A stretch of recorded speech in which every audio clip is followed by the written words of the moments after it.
Well, I have to say that when it comes to making work, um, a lot of it is driven by intuition and uh, my feelings about uh, what is a good picture, what is a beautiful picture, and does it make the viewer ask questions? Because I like to have a certain amount of mystery in my work, and often it's not explainable. Um, but also, I don't think a lot about uh, the philosophical side of making art. I'm more of a intuitive painter, and I'm more just interested in making a good picture. So sometimes it works out, sometimes it doesn't. I try very hard to make something that's new. I don't like repeating myself, so I avoid that as much as possible. And in the end, I hope that when I complete a picture, it's something that is new, uh, something that has not existed before, and something that I have made with my own hands. And there it is.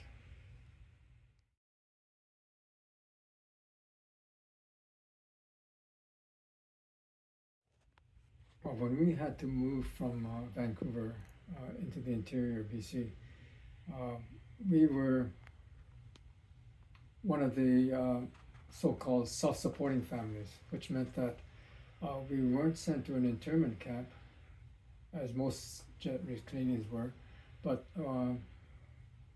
my father and my grandparents were allowed to stay together as a family and move, find a place in the interior and make their own way in terms of their livelihood.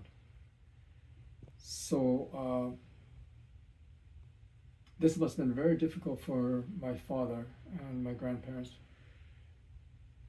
in order to find work at that time. Who would hire a Japanese man? So we moved around a lot because my dad had to find work, and we and he did any number of things just to keep uh, just to support my brothers, my two brothers, and I. And in the end, we ended up in a lumber camp. So I guess one of the things that I really regret now is not having spoken to my parents more about what it was like for them.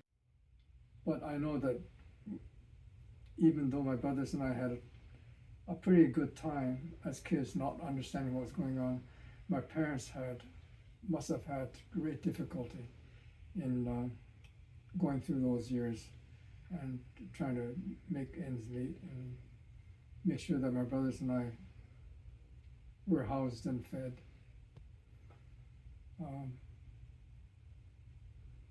but in the end, it all worked out. Once we moved back to Vancouver, my parents continued to work hard, uh, pull their lives back together, and my brothers and I were very lucky that they they took such good care of us and made sure that we we got the education and the ability to move forward and make lives for ourselves. So right now I'm in a really wonderful situation, having a wonderful life. Uh, but I put it all down to what my parents did for us, and I guess the same goes for my brothers. But as I said, I wish I had talked to my parents more about what they went through, because I think that there's a lot that my brothers and I do not understand and appreciate. we can only imagine what it must have been like uh, living in some pretty rudimentary houses that didn't have any electricity, no running water. Um,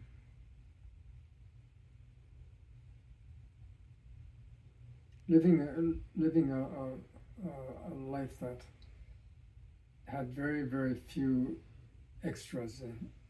Um, there were no books or art in our homes. Um, it was, I guess, it was just a matter of being able to make sure that we were able to survive. I don't know what my parents went through in terms of racial discrimination, but I imagine that was something else that they had to deal with. On the other hand, my brothers and I, on the whole, I think we had a good time. We were free to go wherever we wanted to in the countryside and run around, play games. And then we started school. So I guess my experience of that time wasn't really horrible. There are things that we didn't have, and we didn't even know we didn't have them. And there were lots of things that I guess my parents wanted to get for us but couldn't.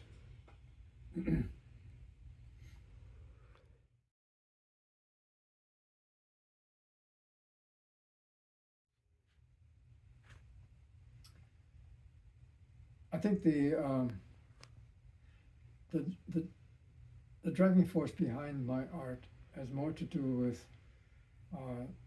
trying to figure out who I am. And it has a lot to do with how I felt about myself in my younger years. So many of us didn't want to be Japanese. We wanted to be anything but, because of because of what we look like, because of the way the rest of society looked upon us. One of the things that used to disturb me a lot was how the Japanese were depicted in comic books, because I was an avid comic book reader. And during that time, there were comic books about G.I. Joe and Terry and the Pirates, although it wasn't really about pirates, but that's what it's called. Captain Marvel. There were a lot of comic books that dealt with the war against Japan. And the Japanese were always depicted with these grotesque faces and buck teeth, really horrible caricatures. And that really affected me a lot. And then there were war movies.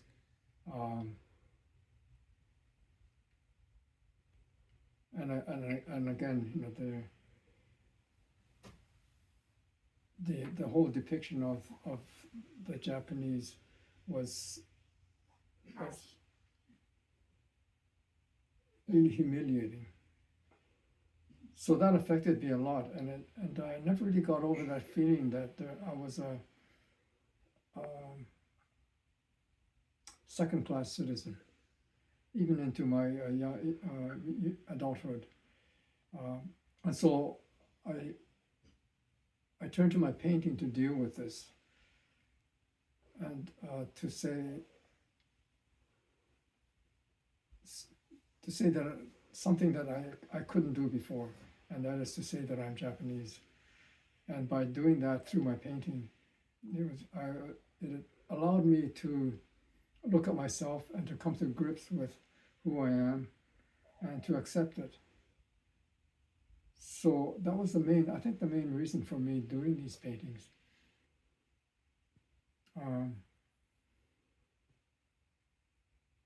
I also wanted to say that I'm a Canadian of Japanese descent, and I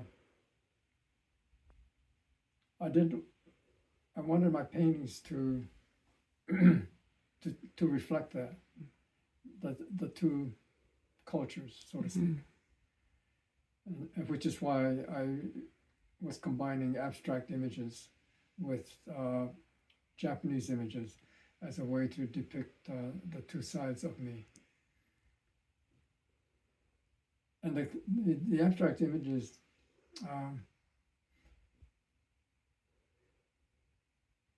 were they represent my Canadian side, mainly because I discovered in art school abstract art, and during that period, my early years, I wanted people to see me as a Canadian artist, and abstraction was quite an important part of that period, and so I just hung on to it, and I kept the abstract side of me as an important ingredient in my work, and it still is.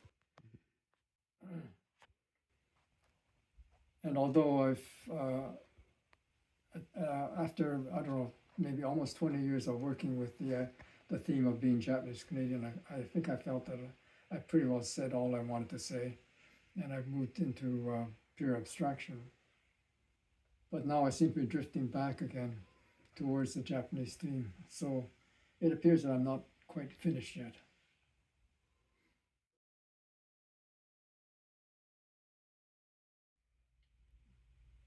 As I learned more and more and read more and more, I became more and more upset and angry and finding out things that I didn't know about. The injustice of what had happened to the Japanese Canadians. I don't know if you knew that in 1942, before the Japanese were forcibly removed, the RCMP and the military did a thorough investigation of the Japanese community and found that they presented absolutely no threat to security. They were law-abiding citizens, and yet the government caved in to pressures from the people who lived on the West Coast, and went ahead and invoked the War Measures Act, which allowed them to round up all the Japanese and send them off to camps. So when I found out things like that, it made me very angry. And so when I decided to do something about being who I am in my art, my original works were quite dark and made direct references to the camps. But gradually my art would drift more towards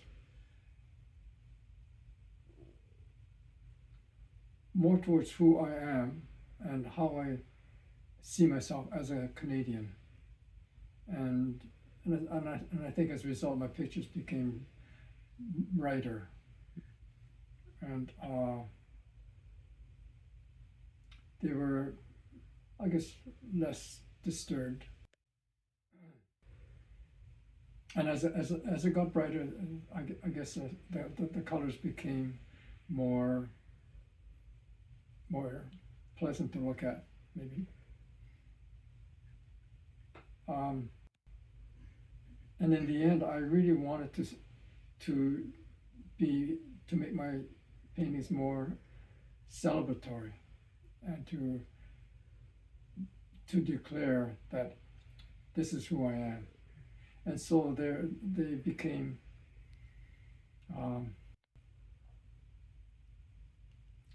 don't know quite how to put this.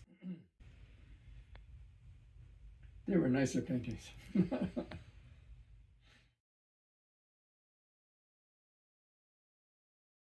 One of the things that I feel quite ashamed about is how I felt about Japanese in Japan,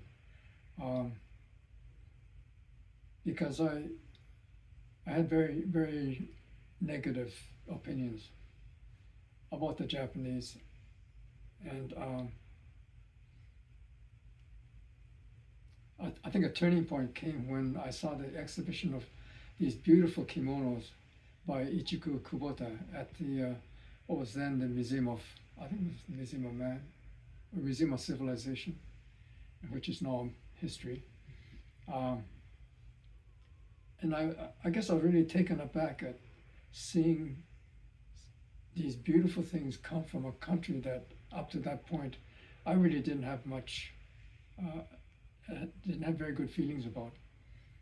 And then I gradually began to see that there are some really beautiful and creative things coming out of Japan, innovative things. And I think that made a big difference in helping me to accept who I am. And I guess it became, that would then be reflected in my paintings.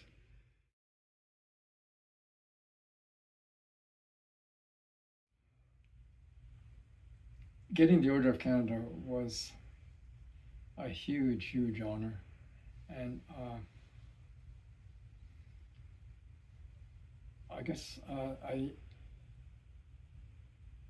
said to someone once, it's a Canadian story. I went from a shack to Rideau Hall, and just getting that award meant so much to me, and just I guess cemented my feeling of being Canadian and a feeling like I'm a Canadian. I started off as a Canadian artist. I became a Japanese Canadian artist, and now I see myself as a Canadian artist. Mm-hmm. Yeah, well, certainly Canada is finding out more and more about its past, and I think that's important. You know, there are many stories out there that need to be told.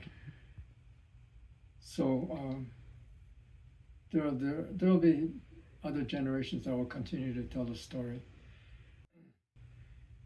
I sort of run out of words, I think, about that. But not quite. It seems like I have a little bit more to say. But perhaps now I'm saying it as a Canadian.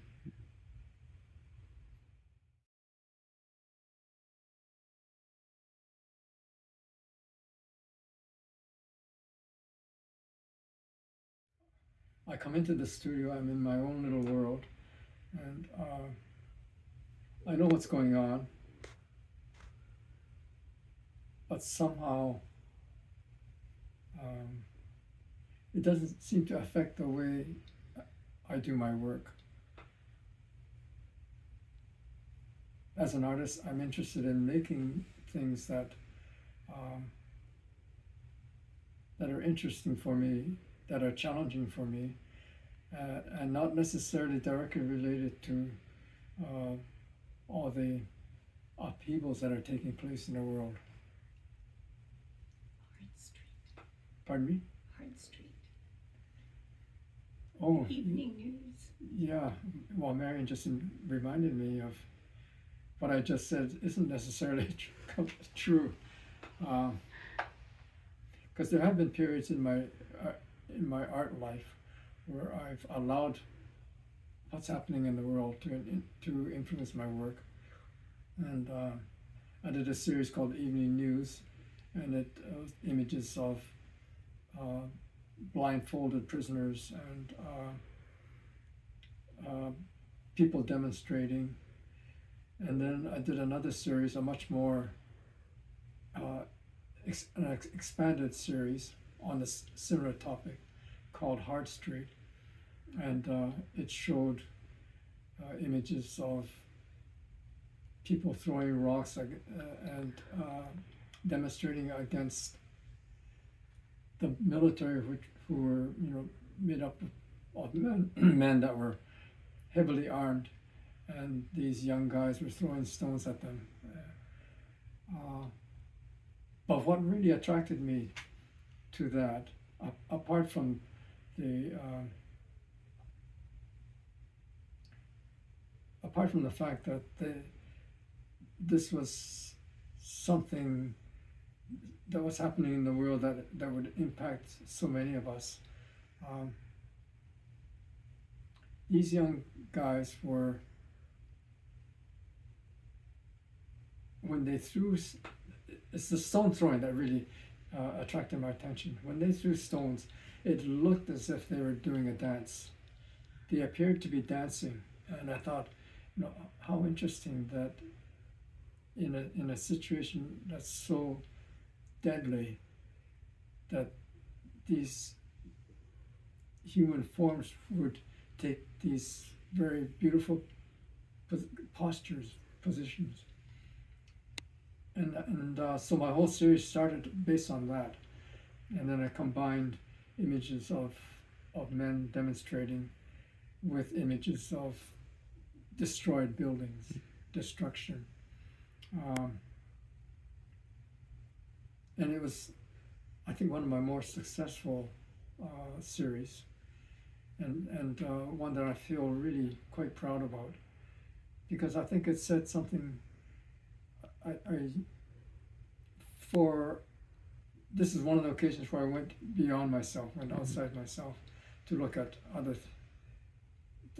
what's happening in the rest of the world. I mean, most of the time, as I said, I'm in my studio, in my own little world, and maybe it's a kind of a refuge from what's going on. I don't know, but I'm happiest down here. Back in the 60s, when we were all very caught up with the race riots in the States and the Vietnam War, again, those things influenced the work that I did, and some of them were direct references to war and to race riots, people getting beaten. Yeah, not very pleasant, but I really was quite affected by what was happening. So what I said earlier about being in my own little world, occasionally I seem to come out of it and look around and see what's going on and put that into my work.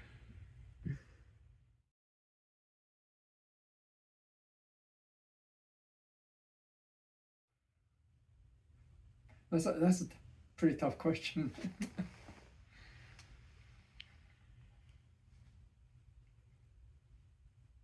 Let me put it this way: when I would like people, when they look at my work that was done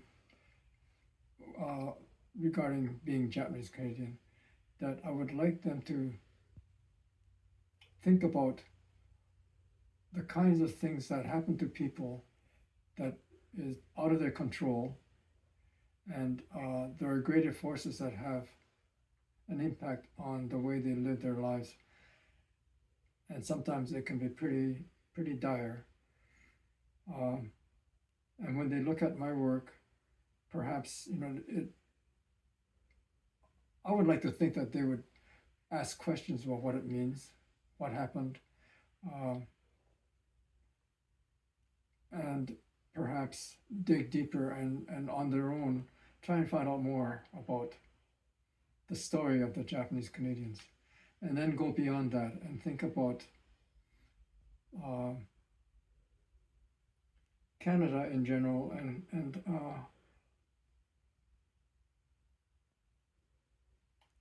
how the kinds of things that think about the kinds of people that make up Canada, and what some of those people went through to make Canada what it is today. It's a country that I am really happy to be living in. I don't think I would want to live anywhere else. But at the same time, I'm aware of all the, as wonderful a place as Canada is, there are blemishes, and we need to. I think it's important to see the whole picture, to get a really good grip on what Canada is as a country. And maybe when they see my paintings, they might think about that, dwell on it, and perhaps think about ways of making this country even a better place to live. Thank you so much, Norman. I so appreciate this. Yeah. Well, I appreciate the chance to talk about my work and maybe vent a little.